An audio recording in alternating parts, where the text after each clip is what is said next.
Valve is no stranger to controversy.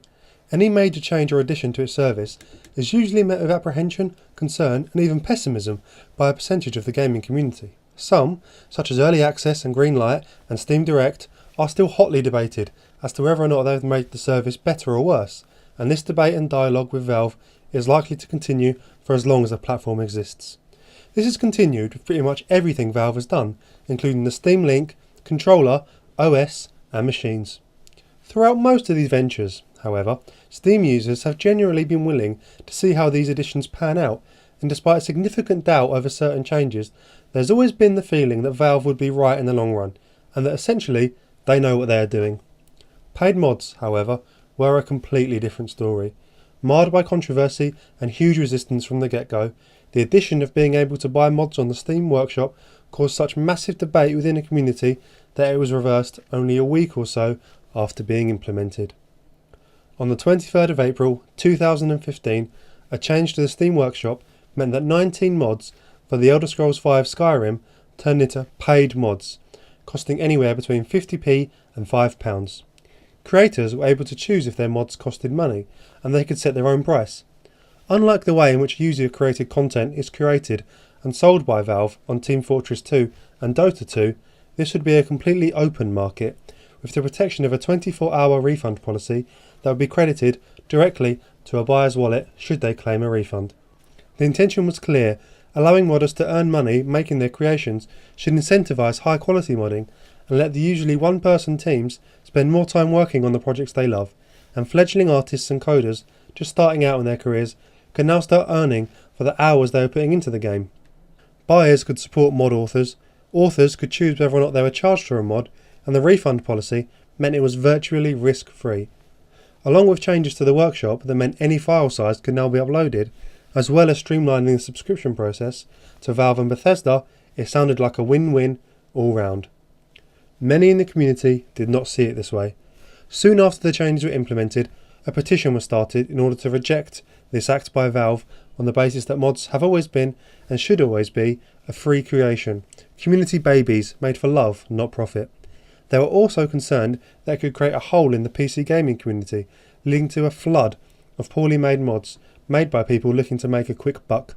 Within a few days, the petition had reached 50,000 signatures. Within a week, over 100,000. It was clear from the start that this opposition was deadly serious, and the outrage many felt was clear and palpable. Protests came in thick and fast, and in more ways than a petition. For a while, the most popular mod on Skyrim was a simple sign that on one side read "Free the mods," whilst on the reverse, "No paid mods." It received over 10,000 ratings on the store, averaging out to a solid 5-star score. While there were many other mods made as a protest, they all served the same purpose. They were sending a message to Valve that they would put up a fight and they would not give in. The protest was not unanimous, however. Many felt that a better system would be one of donation, so many modders attempted to create both free and paid versions of their mods, so users would receive a choice, whilst many users asked for a pay-what-you-want system. By this point it was clear there were three camps emerging: one that was defending the system, one that wanted to change it, and one that wanted it gone. There are a number of initial issues that people had with the system. Mods appearing for money were not always of particularly high quality, with it turning out that the time window Valve gave the initial developers being very small. Many mods included symbols or characters from big franchises, or were a mix of a number of free mods, potentially causing legal issues in the long run. There's also been the implication that Valve censored many people's concerns and disabled comments.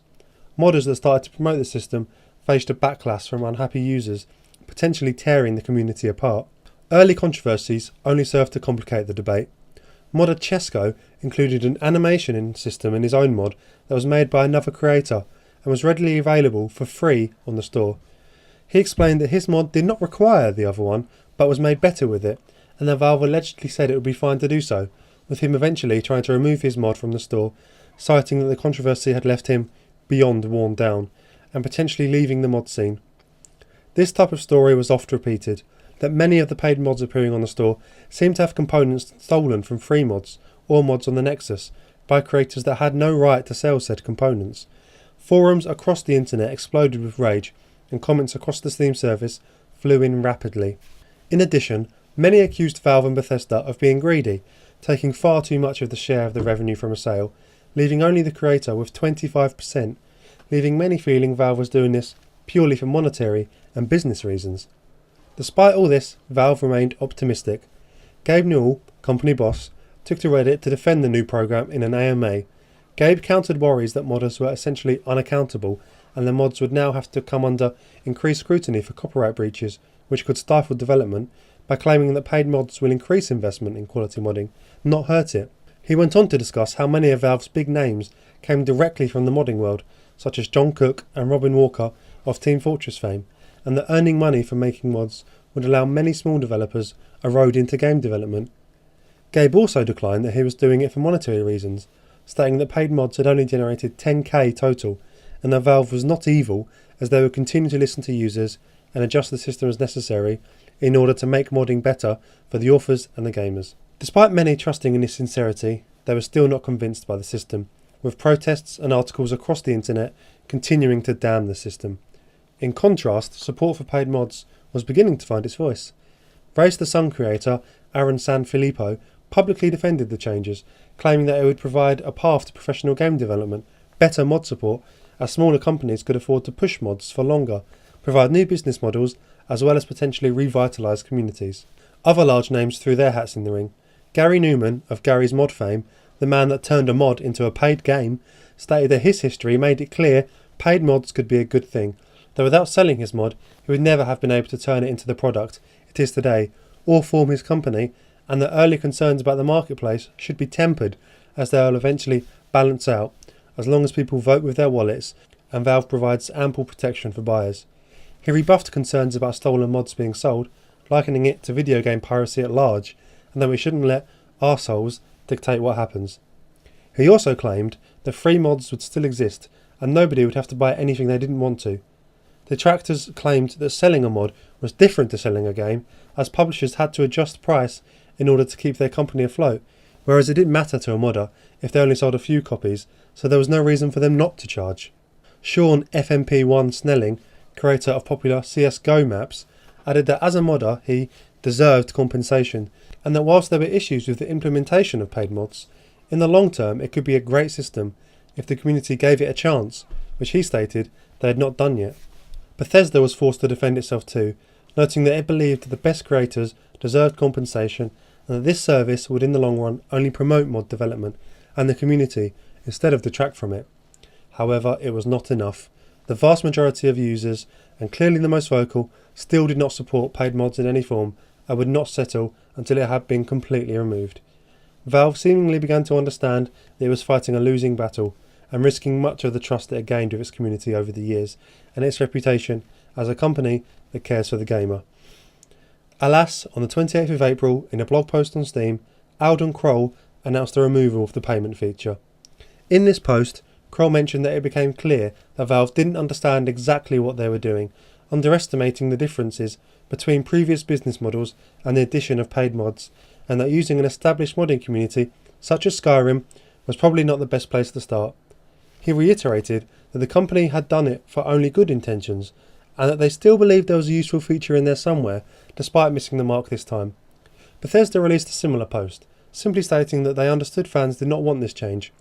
Users were delighted, claiming they had won the fight, and that people power could win battles if they pushed hard enough. Everyone who purchased a mod was reimbursed, and for now, the workshop is back to the way it was before. The story is not over. The debate has continued over whether or not paid mods were a good thing, and the influence the purported donate button may have if it becomes reality in the future. In fact, in February of this year, Gabe stated that modders absolutely need to be compensated. This signals that the feature could possibly come back at some point in the future. People will continue to discuss this for a long time. My own opinion on the matter is somewhat on the fence. I understand the potential for abandonware and exploitation, though I also understand that market forces could have corrected many of these issues. I suppose it would have been better to see how this affected a relatively small, unknown game with very few mods around it as a trial run. I think the greatest mistake they made was choosing Skyrim as a testing ground. More than anything, it has reminded Valve that they are a company that needs the support of its community to function, and they are a very vocal one. Now, there exists the Creation Club for Fallout 4 and Skyrim Special Edition on PS4, Xbox One and PC, which adopts many of the features from paid mods, but acts a little differently. It's entirely run by in-game purchases, like traditional DLC, and Bethesda are actively attempting to distance it from paid mods with this statement on their website. Is Creation Club paid mods? No. Mods will remain a free and open system where anyone can create and share what they'd like. Also, we won't allow any existing mods to be retrofitted into Creation Club. It must all be original content. Most of the Creation Club content is created internally, some with external partners who have worked on our games, and some by external creators. All the content is approved, curated, and taken through the full internal dev cycle, including localization, polishing, and testing. This also guarantees that all content works together. We've looked at many ways to do paid mods, and the problems outweigh the benefits. We've encountered many of those issues before, but there's a constant demand from our fans to add more official high quality content to our games, and while we are able to create a lot of it, we think many in our community have the talent to work directly with us and create some amazing new things. So it seems like paid mods in the form we knew them originally are not coming back anytime soon. Whether or not companies like Bethesda attempt to slowly morph their own marketplaces, like the Creation Club, into paid mods over time by playing the long game remains to be seen. I hope you enjoyed this little snippet of gaming history. If you enjoyed this video, please be sure to leave a like, comment and subscribe. Goodbye!